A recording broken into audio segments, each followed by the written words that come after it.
Matetiky zegny question araiky ty zegny mampandindiniky za ndraikindraiky. Za zegny mi-analyser le fandehan'ny question zegny ndraikindraiky raha mampandiniky za. Oui.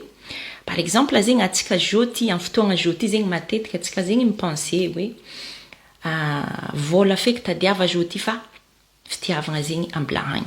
Na hoe cherche l'argent, ne cherche pas l'amour. Matetiky zegny atsika zegny igny phrase ampiasaintsika à la mode zegny tendance amin'ny fotoagna jeudi. Fa ny raha matetiky misy après-ny izy koa anao fa nitady vola, izy koa anao fa nahita vola, izy koa anao zegny efa nanam-bola, ino raha ataonao après? Loso anao mandeha mitady fitiavagna, loso anao mandeha mitady partenaire, loso anao mitady vady. Igny matetiky raha fo izy. Ary matetiky amin'ny fotoagnan'izigny izy koa anao nisy vola, azov olo tsy ankatianao. Azov olo tsy ankatianao amin'ny fotoagnan'izigny, amin'ny fotoagnana anao misy vola, amin'ny fotoagnana anao fa tsara situation igny, azov olo tsy andeha ankatianao. Ary matetiky ndraikindraiky question cauchemar misy tourner amin'ny lohanao. Au fur et à mesure, anao lasa magnontany tegna hoe est-ce que olo ty mankatia za vraiment en tant que moi en fait?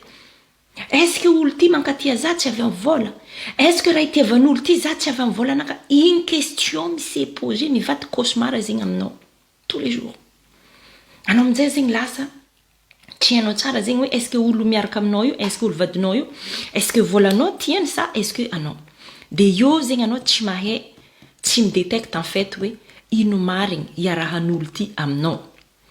Fa raha ohatra zegny anao au moment ny anao tsisy vola, au moment ny anao mbala tamin'ny bas d'échelle, anao nisy olo nankatianao tam'zigny, anao zegny beaucoup plus tranquille fa olo ty mankatia za pour de vrai satria za niany ty tsisy raha, za niany ty olo tsisy raha nanako nefa izy mankatia za.